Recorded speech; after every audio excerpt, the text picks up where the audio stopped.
That is so beautiful. Hi, we're in the studios of Werner John of Flutewalker Musical Arts in Leverett, Massachusetts. I'm Janet Kaplan-Bucciarelli, and this is Werner John. Werner, when people hear your music, see your flutes, what's the most common comment that you hear from people? Well, I do craft shows a lot, and I play live at the booth.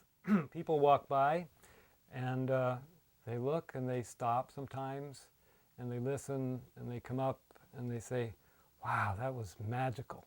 It was really a rich sound and a deep sound, and some people say, oh, that sounds so haunting. And the flutes are very easy to play. I mean, you actually massage yourself in a way by playing these flutes, because you don't need much air, and you don't need much skill with your fingers either once you learn the scale. You want to try it? Yes, I do. That's okay. Very enticing when you say it's so easy. I want to prove you wrong automatically.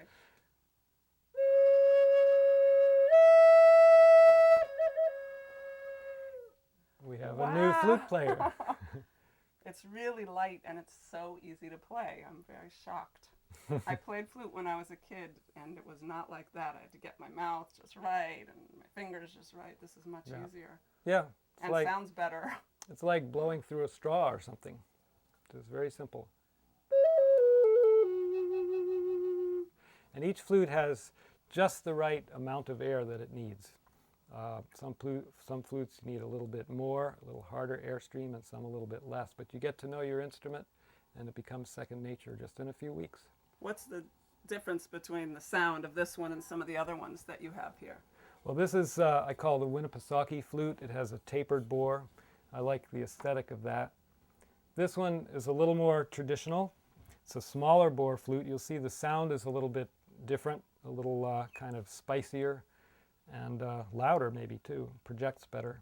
It has tuning holes at the bottom, which you don't play, and then 5 holes up here.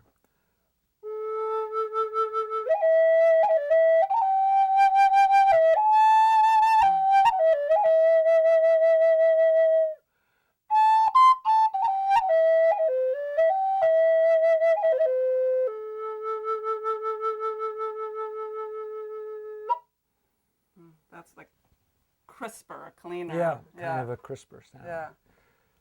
You can try it, yeah.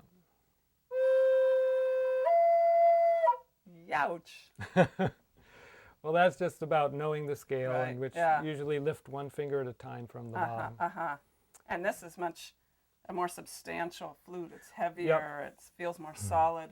The walls of this flute are thicker, so there's more wood there, actually. But they feel really good in the hand, very smooth.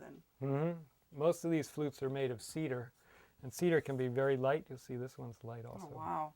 Because it has a thinner wall. Yeah. See? And this particular flute I designed over many years in the workshop. It has an extra hole at the bottom here, a tiny hole, and an extra hole in the back. So it's a traditional 6-hole flute with 2 extra holes for, you get more notes that way.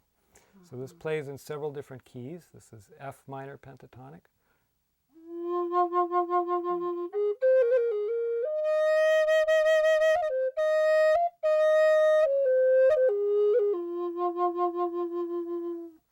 And that's with the normal fingering for a native flute. And then there's an E down below, a little bit lower. And that E is part of the A minor scale.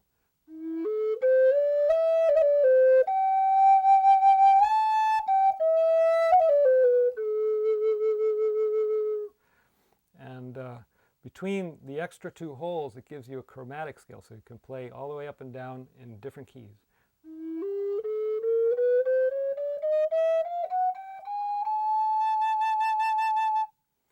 And these flutes are really well in tune. You can play with a piano or guitar.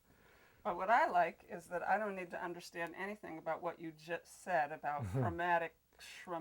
I can just play it, and someone who's really a musician, and a trained musician, could play it more beautifully, but I would get just as much enjoyment from figuring it out myself. Probably.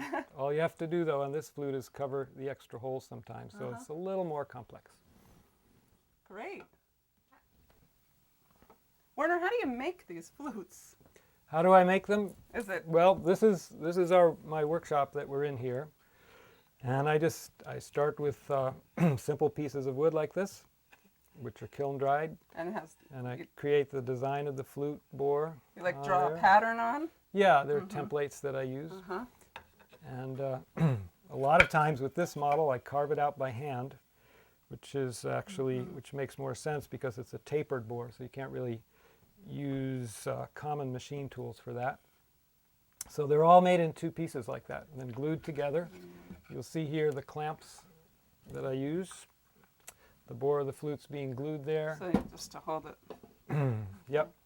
And then after that, you get this kind of a look where I've already voiced the wind way of the flute here. That's a very delicate process. And I'm in the process of tuning this flute, making the holes bigger from the bottom up to get the right pitches. It's like when you hit glasses that have more or less water in it. Yeah, Is that something like that, only with the acoustics of air. Yeah. And what's the importance? Why do you need this piece? The piece on top. Yeah. That's for looks? with the native flutes, that's a traditional ornament or carving. It's usually an animal.